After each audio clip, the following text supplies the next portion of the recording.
ஜப்பானிலுடைய தொழிலாளர்கள் எப்படின்னு பார்த்தீங்கன்னா, அங்கே 1948 வந்து தொழிலாளர் நாள் தினத்தை வந்து விடுமுறை நாள் தினமாக அறிவிச்சிட்டாங்க.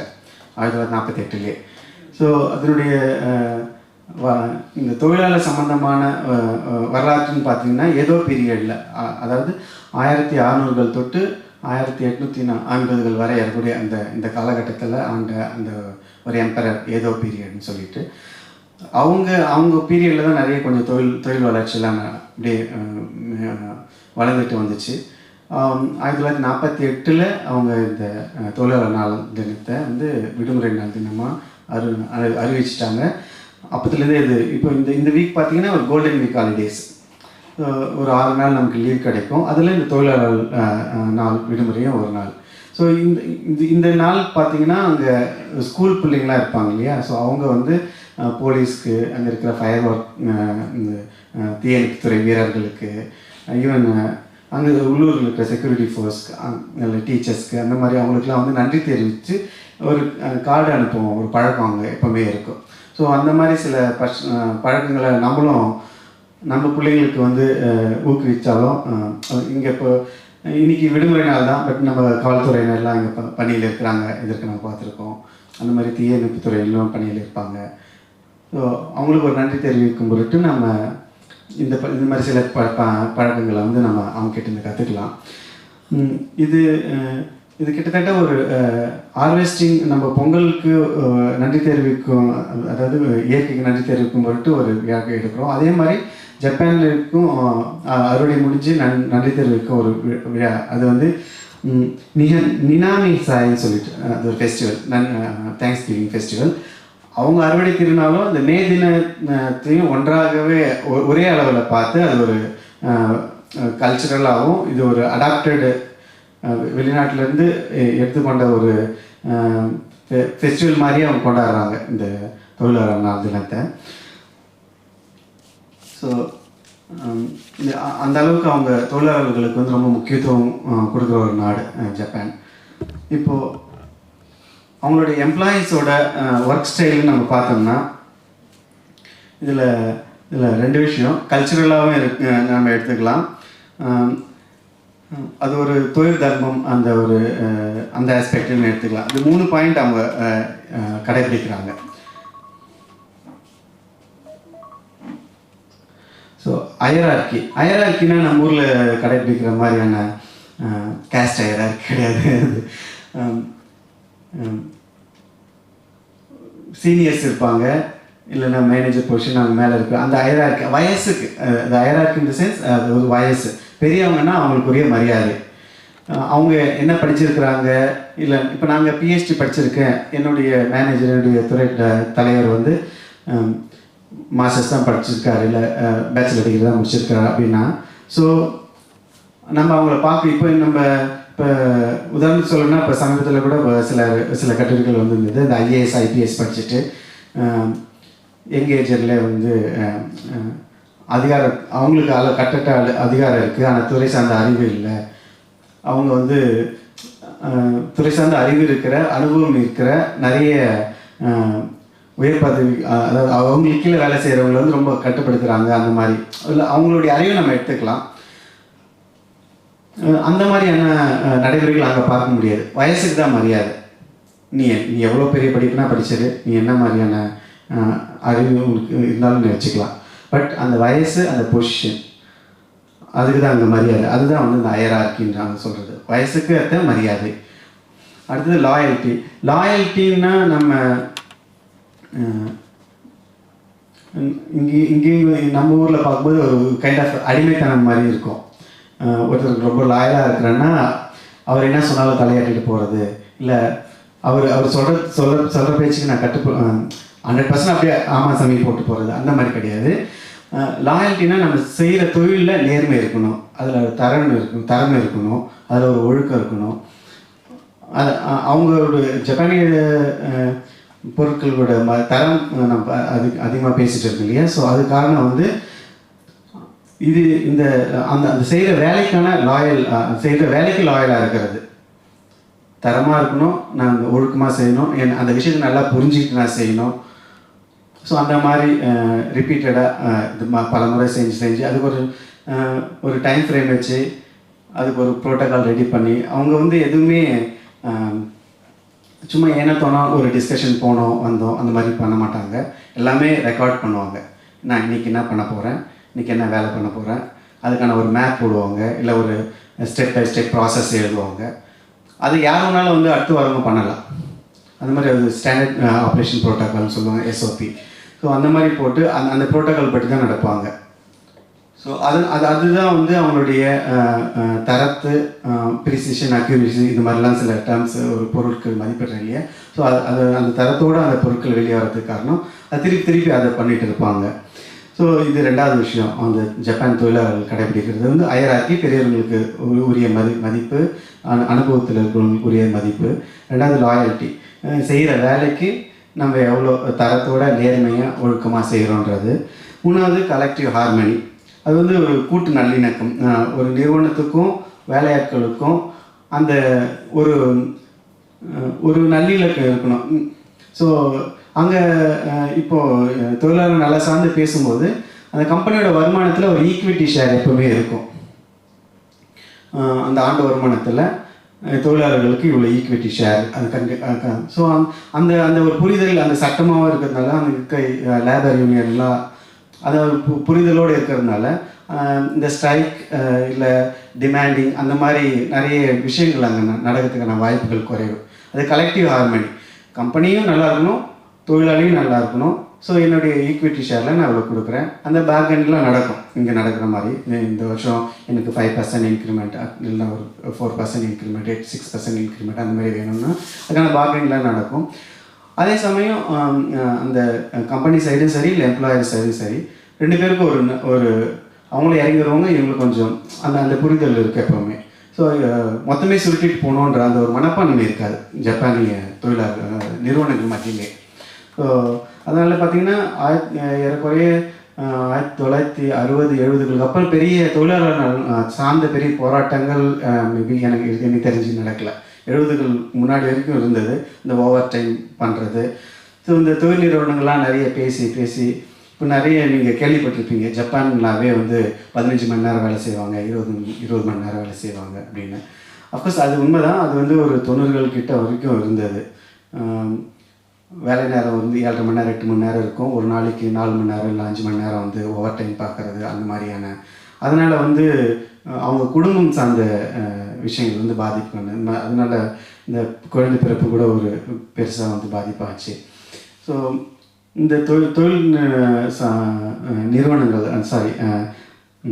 யூனியனில் இந்த லேபர் யூனியன்ஸ் தான் நிறையா வந்து பேசி 8 மணி நேரம் இந்த வேலை நேரத்தை 7.5 மணி நேரமாக குறைச்சாங்க. இப்போ என்னுடைய வேலை நேரம் பார்த்தீங்கன்னா 7.5 மணி நேரம் தான். நான் காலையில் 8 மணிக்கு போனேன்னா நான் 4.5 மணிக்கு வெளியில் வந்துடலாம். ஸோ நான் யாரும் ஃபோர்ஸ் பண்ண முடியாது நீங்கள் ஓவர் டைம் ஒர்க் பண்ணுங்கன்னு சொல்லிட்டு. அதே நேரம் வேலை இருக்குது முடிச்சு தரணும் அப்படின்னா ஒரு 2 மணி நேரம் ஒரு நாளைக்கு அதிகபட்சம் வேலை செய்யலாம். ஸோ முன்னாடிலாம் 150 மணி நேரம் ஓவர் டைம் 150 மணி நேரம் 200 மணி நேரம் இருந்த காலம் போய் இப்போ வந்து ஒரு மாதத்துக்கு 40 மணி நேரத்துக்கு மேலே அவங்களால ஓவர் டைம் பண்ண முடியாது, பண்ணவும் கூடாது. அது வந்து ஒரு சட்டமாகவே ஆகிட்டாங்க. ஸோ தொழிலாளர் நல்லா சார்ந்து இப்படி தொழில்துறை இந்த யூனியன் லேபர்ஸ்லாம் கொஞ்சம் நல்லா போராடி இந்த மாதிரியான சட்டங்கள் கொண்டு வந்திருக்காங்க. இப்போ இருக்கிற யங் ஜென்ரேஷன் ஃபேமிலி கூட ஸ்பெண்ட் பண்ணுறதுக்கு ரொம்ப வந்து மெனக்கடுறாங்க. முன்னாடி இந்த குழந்தை பெற்றுக்காமல் இருந்து ஒரு தனிமையில் இருந்து ஸோ அவங்களுக்கான ஒரு பேச்சு. இப்போ நம்ம என்ன வேலைக்கு முடிச்சுட்டு வரோம், வீட்டில் இருக்கோம், பேரண்ட்ஸ் இருப்பாங்க, இல்லை குழந்தைங்க இருக்கும், நம்ம விளையாடுவோம், பழகும், நமக்கான ஒரு ஸ்பேஸ் கிடைக்கும், ஒரு ஃபேமிலிக்கான ஒரு ஸ்பேஸ் கிடைக்கும். அவங்க வந்து அந்த 18 வயசுலேயே கொஞ்சம் ரொம்ப தனிமைப்பட்டு போயிடுவாங்க. அந்த அளவுக்கு இன்ட்ராக்ஷன் இல்லாமல் ஃபேமிலி ஒரு கனெக்ட் இல்லாமல் இருக்கும். இப்போ இருக்கிற ஜென்ரேஷன் இப்போ இன்னும் நிறைய உலகத்தை பார்க்குறதுனால வெளிநாடுகள் போய் படிக்கணும், வெளிநாட்டுக்கு போகணும் வரணும், அந்த வெளிநாட்டவர் சார்ந்த தொடர்புகள் நிறைய வர்றதுனாலையும் அவங்களே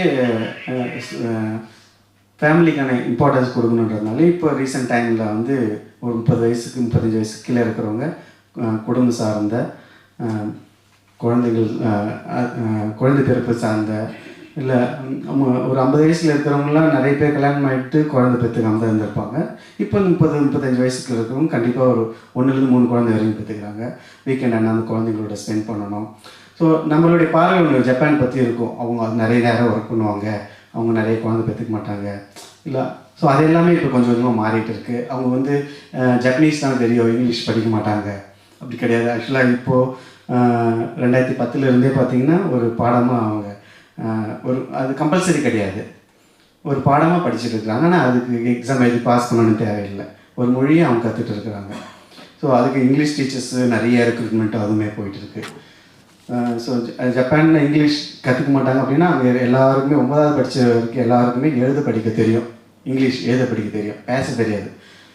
ஸோ அதை நம்ம மக்கள் தவறாக பிடிச்சிக்கிட்டு ஜப்பானில் வந்து ஜப்பனீஸ் தானே இருக்குது, இந்தியாவுக்கு ஏன் இந்தி இருக்கக்கூடாதுன்னா, இந்தியாவுக்கு இந்தி இருக்கக்கூடாதுன்னா அது இட்ஸ் நாட் ஏ சிங்கிள் ஒரு யூனிஃபைடு, இந்தியாவுக்கு ஒரு யூனிஃபைடு லாங்குவேஜ் கிடையாது. ஸோ நம்ம அது அப்புறம் வருவோம். ஸோ இதுதான் இந்த மாதிரியான ஒரு லைஃப் ஸ்டைல் தான் அவங்களுடைய ஜப்பான் எம்ப்ளாயீஸோட லைஃப் ஸ்டைல் இருக்கும். ஸோ குறிப்பாக 2ஆம் உலக போருக்கு அப்புறம் அவங்களுடைய டெக்னாலஜி ரொம்ப வேகமாக வளர்ந்தது. 70களில் ரொம்ப பீக்கில் போச்சு.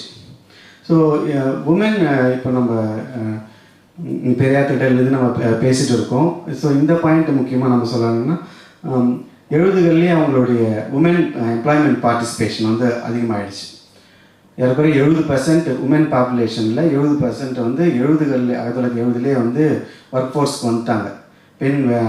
பெண்கள் வேலைக்கு வர்றது வந்து 1970களில் வந்து வந்துட்டாங்க. இன்னைக்கு காலகட்டத்தில் ஒரு 55%, இன்னைக்கு 2024 டேட்டா அப்படி 55 உமன் பாப்புலேஷனில் 55% வந்து உமன் ஃபோர்ஸில் வேலையாட்கள் பணியாட்களாக இருக்கிறாங்க. அப்போ மீதி இருக்கிறவங்க வேலை செய்யலைன்னா செய்வாங்க, பார்ட் டைமாக பண்ணுவாங்க. ஸோ கிட்டத்தட்ட 100%. ஏன்னா அவங்க கொஞ்சம் குழந்தையும் பார்த்துக்கிட்டு ஒரு 5 மணி நேரம், ஒரு 4 மணி நேரம் வேலை செய்கிறவங்க அந்த மாதிரி இருப்பாங்க. இப்போ ஜப்பானுக்கும் நம்ம தமிழ்நாட்டுக்கும் அப்படி உமன் எம்பவர்மெண்ட்டில் நம்ம ஒரு ஸ்டெப் அஹெடாக இருக்குமா அப்படின்னு கேட்டால் ஆமாம். எந்த வகையிலன்னு கேட்டிங்கன்னா, அங்கே பெண்கள் எல்லாருமே வேலைக்கு போகிறாங்க, ஈவன் 100% வேலைக்கு போகிறாங்க. ஆனால் உயர் பதவிகள் பார்த்தீங்கன்னா, இப்போ நீங்கள் ஒரு காலேஜ் போகணும், ஒரு யூனிவர்சிட்டி எடுத்துட்டிங்கன்னா அங்கே இப்போ ப்ரொஃபஸர்ஸோட நம்பர்ஸ் பார்த்தீங்கன்னா பெண்களில் ரொம்ப ரொம்ப கம்மியாக இருப்பாங்க. ஒரு யூனிவர்சிட்டிக்கு ஒரு பெண் ப்ரொஃபஸர் நீங்கள் பார்த்தாலே பெரிய அதிசயம் தான். ஒரு 2010 வரைக்கும் கூட. இப்போ தான் வந்து பெண்களுக்கான இடஒதுக்கீடு வந்து சில பொசிஷன்லாம் ரிசர்வ் பண்ணி வச்சுருக்காங்க. இந்த பொசிஷன் வந்து பெண்களுக்கானது அப்படின்னு சொல்லிட்டு. இதுக்கே அவங்க பிஹெச்டி படித்த பெண்கள் இல்லாமல் வெளிநாட்டில் இருக்கிற அந்த பெண்களை வந்து அதை ரெக்ரூட் பண்ணிகிட்ருக்குறாங்க. ஸோ அந்த வகையில் பார்த்திங்கன்னா அவங்க ஒரு படிப்பாங்க, ஒரு டிகிரி முடிப்பாங்க. மேக்ஸிமம் இந்த அட்மினிஸ்ட்ரேட்டிவ் ரிலேட்டட் ஜாப்ஸ் தான். பேங்க்கில் ஒரு அட்மினிஸ்ட்ரேஷன், போஸ்ட் ஆஃபீஸு, ரயில்வேஸு, அந்த மாதிரி ஒரு கிளர்க் மாதிரியான ஒரு அந்த மாதிரியான ஒரு செக்ரட்டரி, அந்த மாதிரியான ஜாபில் தான் நிறைய பெண்கள் அங்கே இருப்பாங்க. உயர் பதவியில் ஒரு மேனேஜராக நீங்கள் அதிகமாக நம்பர்ஸ் பார்க்க முடியாது. ஒரு ப்ரொஃபஸராக, ஒரு சயின்டிஸ்டாக அதிகமான நம்பர் நீங்கள் பார்க்க முடியாது. பட் நம்ம ஊரில் பிஹெச்டி படித்த பெண்களோட எண்ணிக்கை அதிகம், ப்ரொஃபஸர்ஸ் அதிகமாக இருக்கிறாங்க. ஈவன் நீங்கள் பேங்க் மேனேஜர்ஸ் எல்லாம் நீங்கள் நிறைய பார்க்கலாம். எல்லா விதமான உயர் பதவிகளும் இங்கே பெண்கள் ஈக்குவலாக பார்க்கலாம். ஸோ அந்த ஒரு விதத்தில் வந்து பார்த்திங்கன்னா ஜப்பான் கம்பேர் பண்ணும்போது வந்து தமிழ்நாடு வந்து ஒரு படி மேலே தான் இருக்குது. பட் நம்ம இன்னும் உமன் ஒர்க் ஃபோர்ஸ் நம்ம கொண்டு வரதில் வந்து அதில் வேணால் நம்ம கொஞ்சம் பின்தங்கி இருக்கிறோன்னு தான் சொல்லலாம். பட்டு இந்த இந்தியாவில் பொறுத்த வரைக்கும் இந்த உமன் ஒர்க் ஃபோர்ஸுக்கு கணக்கீட்டில் வந்து விவசாயம் சார்ந்த வேலை செய்கிறவங்களை வந்து கணக்கெடுக்கிறாங்களான்றது எனக்கு தெரியல. அது ஒன்று இருக்குது.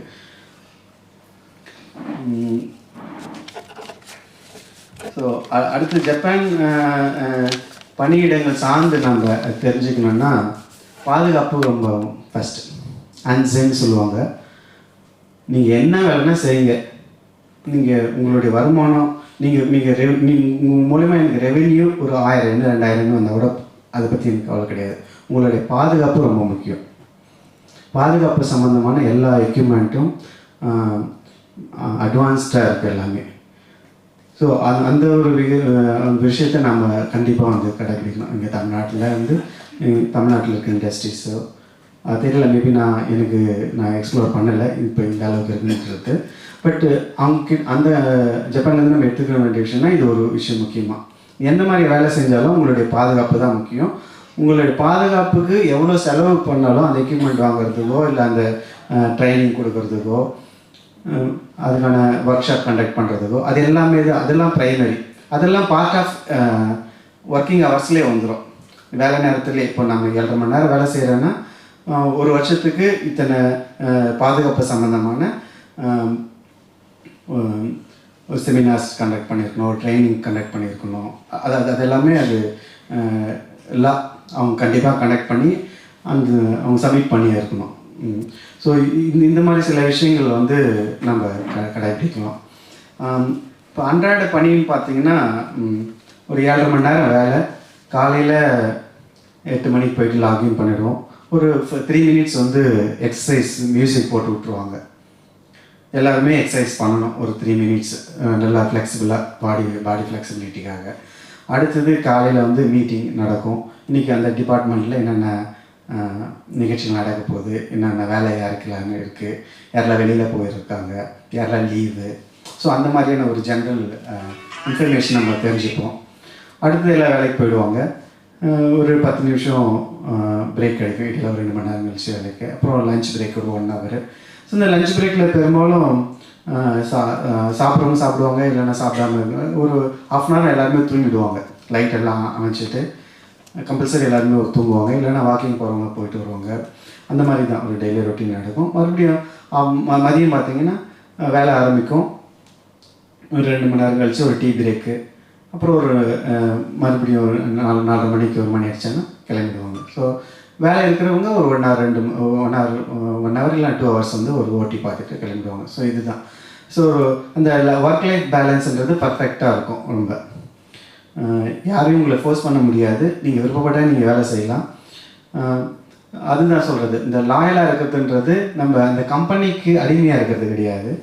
நம்ம வேலையை பர்ஃபெக்டாக நுணுக்கமாக அந்த அந்த தரத்தோட அந்த ப்ராடக்ட் வெளியில் வந்துடணும். ஸோ அதுக்கான எஃபோர்ட் நம்ம போகிறோமா, நம்ம செய்கிற வேலையில் ஒழுக்கமாக இருக்குமா, ஓபி அடிக்காமல் இருக்குமா. ஸோ அதுதான் அந்த லாயல்ன்றது. சில டேர்ம்ஸ்லாம் நமக்கு முதல்ல அங்கே கேட்கும்போது என்ன ஹைரார்கி, லாயல்ட்டி அப்படின்றாங்க. நம்ம ஊரில் வந்து இது வந்து நம்ம இப்போ பகுத்தறிவு மேடைகள்லாம் நீங்கள் கேட்டு பார்த்தீங்கன்னா ஹைரார்கினாவே நம்ம ஒரு அடிமை முறையாக இருக்கும், லாயல்ட்டினாவே யாருக்கோ ஒருத்தருக்கு அடிமையாக இருக்குன்றது. ஸோ அந்த டெஃபினேஷன் வந்து நம்ம அங்கேக்கு இங்கே கொஞ்சம் வேறுபடும்.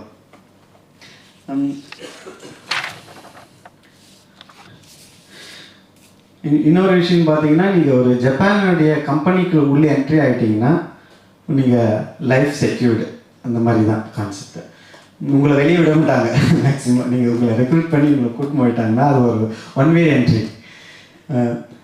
நீங்கள் என்னென்னா நீங்கள் காரணம் சொல்லி வெளியில் ஏதாவது கம்பெனிக்கு போகணும் அப்படின்னு பார்த்தா உங்களுக்கு 99% நீங்கள் வெளியில் வரதுக்கு வாய்ப்பே கிடையாது.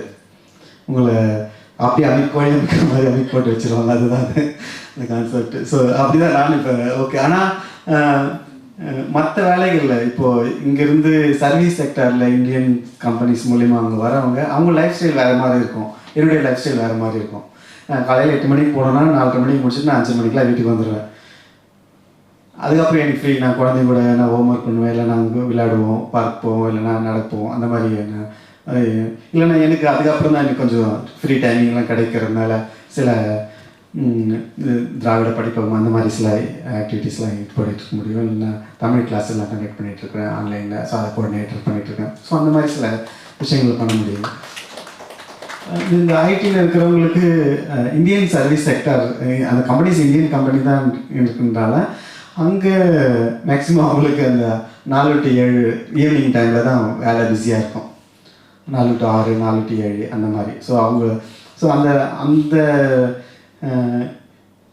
அந்த ஒர்க் ஸ்டைல் வந்து இந்தியாவில் இருக்கிற மாதிரி தான் அவங்களுக்கு இருக்குது, அங்கேயும் இருக்குது. ஸோ எந்த மாதிரி கம்பெனியில் நீங்கள் வேலைக்கு போகிறீங்கன்றது ஒன்று இருக்குது. நீங்கள் அங்கே இருக்கிற ஒர்க் லைஃப் பேலன்ஸ் என்ஜாய் பண்ணணுன்னா நீங்கள் ஜப்பான் கம்பெனிக்குள்ளே வந்தீங்கன்னா அந்த உங்களுக்கு அந்த ஒர்க் லைஃப் பேலன்ஸ் வந்து உங்களுக்கு கரெக்டாக கிடைக்கும். ரெண்டாவது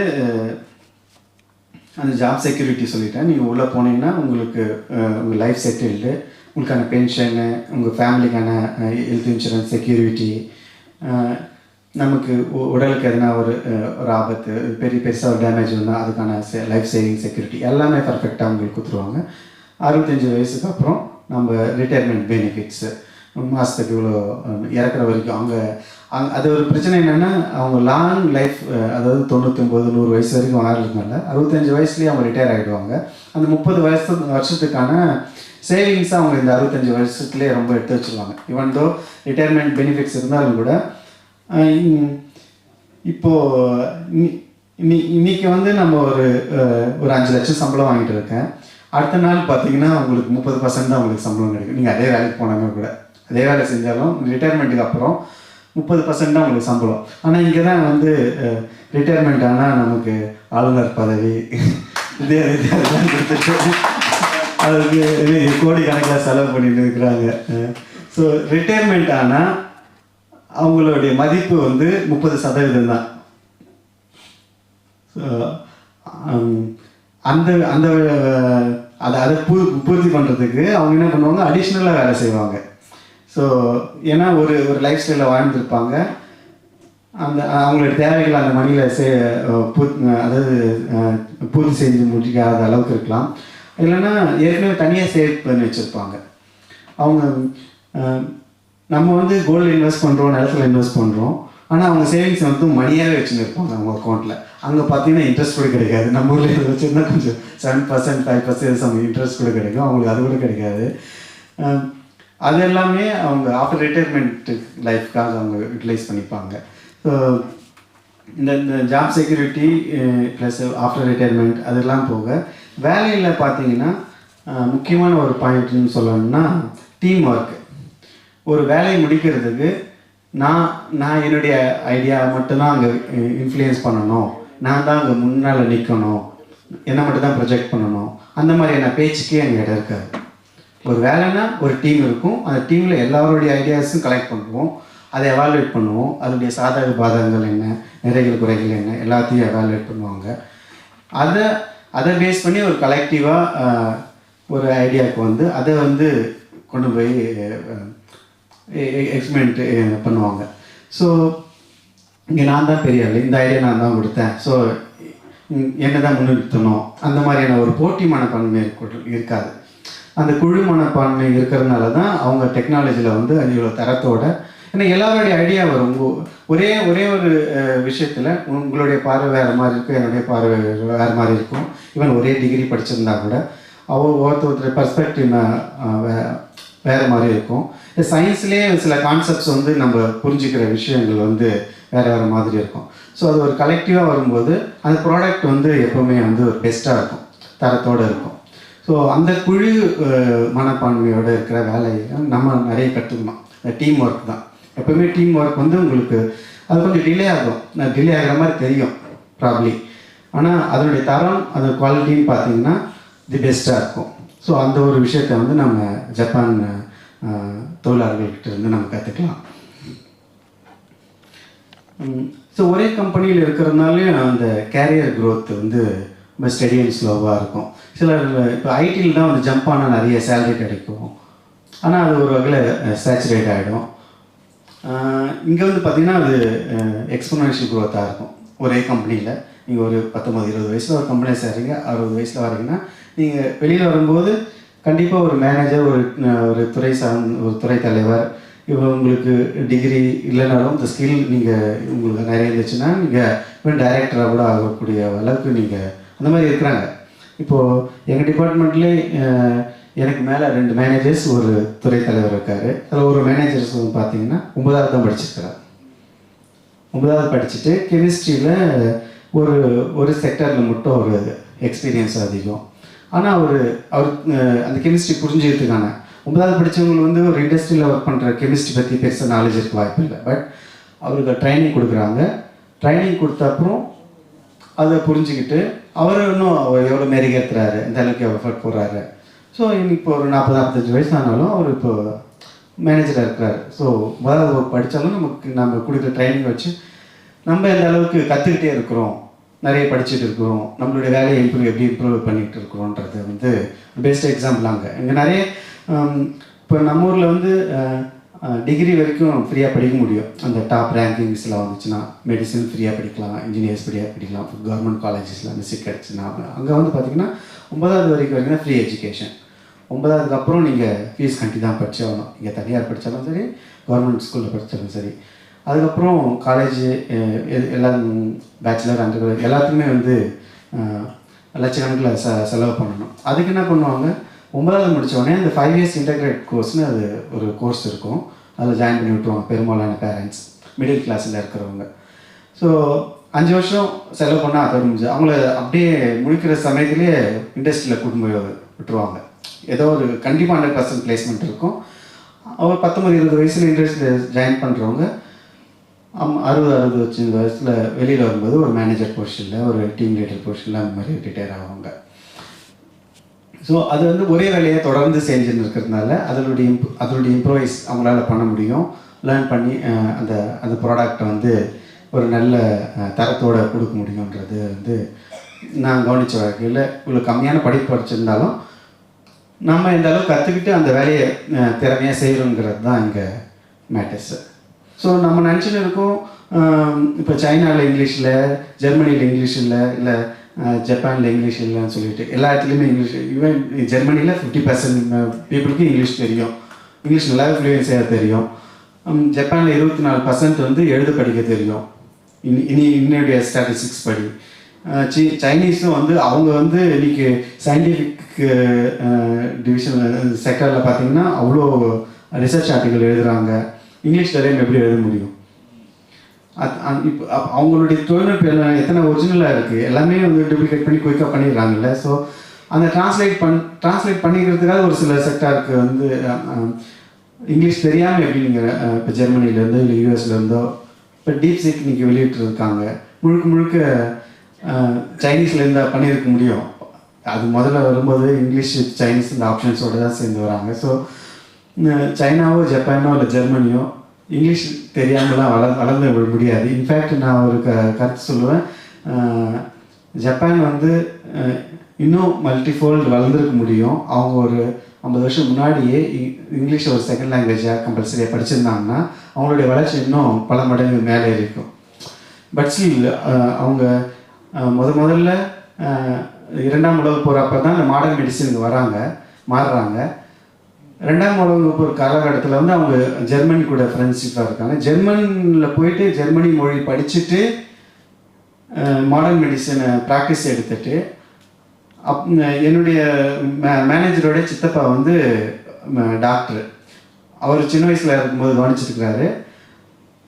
அவர் சித்தப்பா வந்து ஜெர்மனியில் தான் எழுதி படிச்சுட்டு இருப்பாராம். இந்த மெடிசன்லாம் வந்து மெடிசன் டேர்ம்லாம் ஜெர்மனியில் எழுதிட்டு அப்புறம் ஜப்பனீஸில் எழுதார். இது என்ன லாங்குவேஜ்னு கேட்டபோது அவர் சொல்லியிருக்காது ஜெர்மன் லாங்குவேஜ். ஸோ இவன் 90s 50s 60s வரைக்கும் கூட ஜப்பானியர்கள் வந்து மாடர்ன் மெடிசன் படிக்கிறதுக்கு ஜெர்மன் மொழியை கற்றுக்கிட்டு அதுக்கப்புறம் மாடர்ன் மெடிசன் படிச்சுட்டு அதுக்கப்புறம் தான் ட்ரான்ஸ்லேட் பண்ணியிருக்கிறாங்க. ஆனால் நமக்கு வந்து இங்கிலீஷ் கற்றுக்கிட்டு இங்கிலீஷ் மூலிமா நம்ம வந்து மாடர்ன் மெடிசன் யூஸ் பண்ணிகிட்டு இருக்கோம். ஸோ அடிப்படையில் தொழில்நுட்பம்னு பார்த்தீங்கன்னா எதர் யூரோப் பேஸ்டு இல்லை மாடர்ன் டெக்னாலஜி மாடர்ன் மெடிசன் பார்த்தீங்கன்னா யூரோப் பேஸ்டு தான் இருக்குது. அதுலேருந்து ஒரு லாங்குவேஜில் தான் நம்ம மொழிபெயர்த்து படுத்தின்னு இருக்கோம். ஸோ இப்போது இங்கிலீஷ் வந்து இது எல்லாருமே யூனிஃபைடாக ஒரு கனெக்டிங் லாங்குவேஜாக கண்டிப்பாக இருக்குது. ஸோ அந்த வகையில் நான் இங்கே நன்றி சொல்கிறது என்னென்னா, பெரியார் வந்து ஆரம்ப காலத்திலேருந்தே நமக்கு இங்கிலீஷ் படிக்கணும், இங்கிலீஷ் தான் வந்து அடுத்த தலைமுறையை உயர்த்தும் ஒரு கருவின்னு 100 வருஷத்துக்கு முன்னாடியே சொல்லிட்டு இருந்தார். ஸோ அதன் பொருட்டு பேரறிஞர் அண்ணா இருமொழி கொள்கையை முன்மொழிஞ்சு இல்லை நம்மளுடைய பாடத்திட்டங்களில் ஆங்கிலத்தை வந்து கட்டாயமாக கொண்டு வந்து சேர்த்தார். ஸோ நம்ம இந்த அறிவியல் கூடவே 2 பேருமே அறிவியலை தூக்கி பிடிச்சாங்க. ஸோ அறிவியலோ ஆங்கிலமோ இல்லைன்னா இன்றைக்கி தமிழ்நாடு இந்த அளவுக்கு ஒரு சோசியோ எக்கனாமிக் இண்டிகேட்டர்ஸ் எல்லாம் வந்து வளர்ச்சி அடைஞ்சிருக்க முடியாது. அதனால் mother tongue plus English is must. So